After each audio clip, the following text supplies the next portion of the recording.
저는 요즘 내란숙의 윤석열 씨 행태를 보면은 참 구질구질하다는 표현 자체가 아깝다는 생각이 들 정도입니다. 냉정하게 한번 보시죠.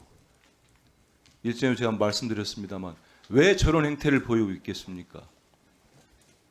법적, 정치적 책임을 회피하지 않겠다. 대국민 다 말을 한 분이 수사에 응하지 않고 이번엔 체포영장을 응하지 않기 위해서 관저에 숨어 있습니다. 그 일선 경호관을 비롯한 공무원들이 무슨 죄를 지었습니까? 대통령 하나 잘못 뽑아가지고 범죄자가 되게 생겼습니다. 자손 대대로 내란에 동조했다는 오명을 쓰게 생겼어요. 저런 사람이 우리 대한민국의 대통령이었다는 게 참담하지 않습니까? 이유는 딱 하나예요. 시간을 끌어보겠다. 버티면 뭔 수가 나오겠지. 뭔 수가 나옵니까? 우리 국민들이 두 눈 뜨고 지켜보고 있는데.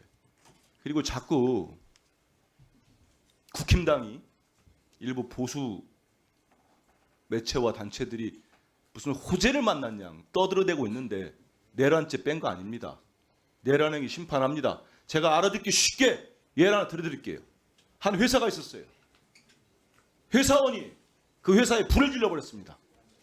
엄청난 방화를 했어요. 회사가 쫄딱 망하게 생겼습니다. 그 회사원 회사에서 어떻게 됩니까? 징계 절차 밟아야 되는 거 아닙니까? 해고 절차 밟아야지요. 그리고 수사기관은 형법에 따라서 이 사람의 방화죄를 따지는 겁니다. 형량을 어떻게 할 건지, 몇십 년의 형을 살릴 건지 그게 헷갈립니까? 왜 그런지 아시잖아요.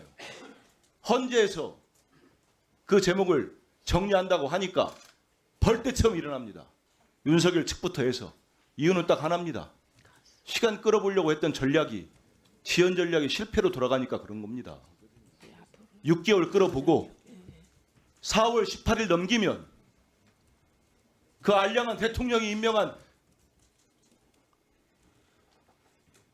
헌재 재판관들 임기 끝나면 또 무슨 수가 생기겠지. 정말 2022년 5월 9일 날 대한민국 국민들 앞에서 선서한 사람 맞습니까? 우리 국민을 위해서 일하고 헌법을 보호하겠다고 한 사람이 맞습니까? 지키겠다고. 어떻게 이게 논란이 될 수 있습니까? 선동질해서 언제까지 가겠습니까? 정말 제발 국민을 생각한다면 윤석열 씨는 저런다고 하더라도 우리 국힘당이나 공무원들 중에 그런 분이 안 나왔으면 좋겠습니다. 저 유상임 장관이 최대행이 최상목 대행이 헌법재판관 임명할 때 뭐 반발한 게 맞습니까? 일단은 그 짧게 얘기 좀 국민 해주세요. 간담회의 내용을 바깥에 얘기하는 것은 전 적절치 않다고 여당과 아무 생각합니다. 소통이 없었다 이런 표현을 쓰신 게 맞습니까? 발언하셨어요? 뭐 본인이 소통을 한 적이 없다고 말씀을 아니, 하셔서 그래서 우리 유 장관도 여당과 아무 소통이 없었다. 그래서 잘못됐다. 이렇게 지적을 한 겁니까? 국무위원들하고도 소통을 안 했으니 그러면 여당하고 그러면 소통을 아니 했느냐 잠깐만 있어 보세요. 그런 얘기했어. 그러면 헌법재판관 3인에 대한 임명이 이게 여당과 상의를 할 소통을 할 문제로 유 장관은 판단을 합니까? 아니요, 당정은 당연히 소통을 해야 되는 거 아닙니까? 그 아니 중요한 이 절차도 시점에서 모르고 계세요? 어떤 이미 절차를 11월에 여야 합의로 민주당이 2명, 국민의힘이 1명 추천하기로 했습니다. 합의된 내용 아시죠? 추경 원내대표 발표까지 아니 잠깐 기다려 보세요. 답변 안 해도 됩니다. 발표했고 그러면 국회가 법에 따라서 절차 밟아서 임명을 했습니다. 아니 절차를 했어요. 의결을 했어요. 헌재도 임명하는 게 맞다고 하고 대법원도 맞다고 하고 헌법학교도 맞다고 하고 정치학자도 맞다고 하고 심지어는 유 장관이 나온 서울대 학생도 맞다고 하고 서울대 교수도 맞다고 합니다. 근데 왜 안 합니까? 그 여당과 소통할 문제입니까? 기다려 보세요. 그러면 12월 3일 날 유연적인 유법적인 계엄 선포됐을 때는 뭐 부르지 않았으니까 안 갔다고 합니다. 해제될 때는 가셨고.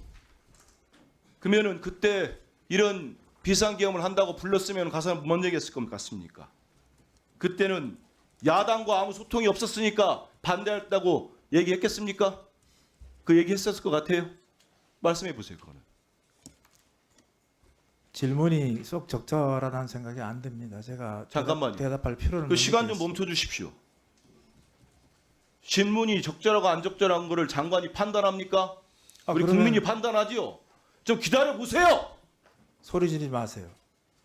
오지간 소리가 소리를 지를 권리가 없어요. 무슨 권리로 소리를 지릅니까? 다시 그러면 차분하게 물어보지요.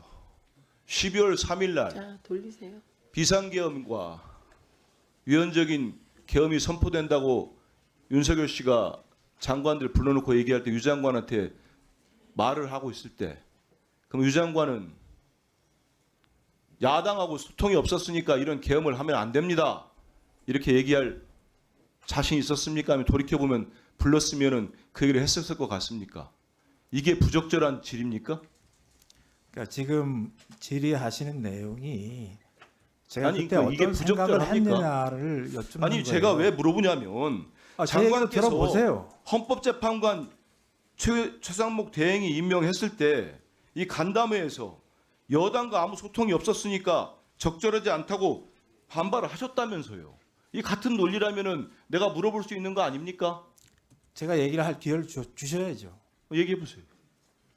그거를 뭐 반발이라면 반발이고 제 의사 표현이잖아요. 그걸 그러니까요. 반발이라고 얘기하세요. 그러니까 비상계엄 때도 똑같은 얘기를 했었을 것 같냐고 묻는 거 아닙니까? 왜 그 가정을 해서 거기에 질의에 자, 답을 그러면 요구하는지 가정이요? 그럼 다시 저 있는 걸로 하시죠. 그러면 지금 유상임 장관은 지금 윤석열 씨가 지금 체포영장에 법원이 정당하게 발부한 체포영장에 불응하여 경호처 경호관들 뒤에 숨어서 계속 응하지 않고 이거는 정당하다고 봅니까? 아까 말씀을 드렸습니다. 이 상황은 어쨌든 지금 정당한지 안 정당한지에 대한 의견 한번 주십시오. 거기에 대해서는 제가 언급하지 않겠습니다.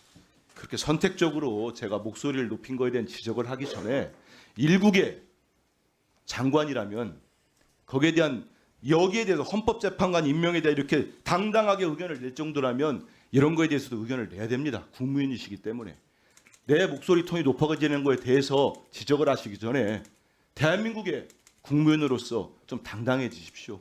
법과 국민과 역사 앞에서요. 제가 이것도 하나 물어보겠습니다. 그 임명되기 전에 한 20여 년간 서울대 교수로 재직하셨죠. 서울대 학생들이 시국선언문 보신 적 있습니까? 한 대목만 읽어드리겠습니다.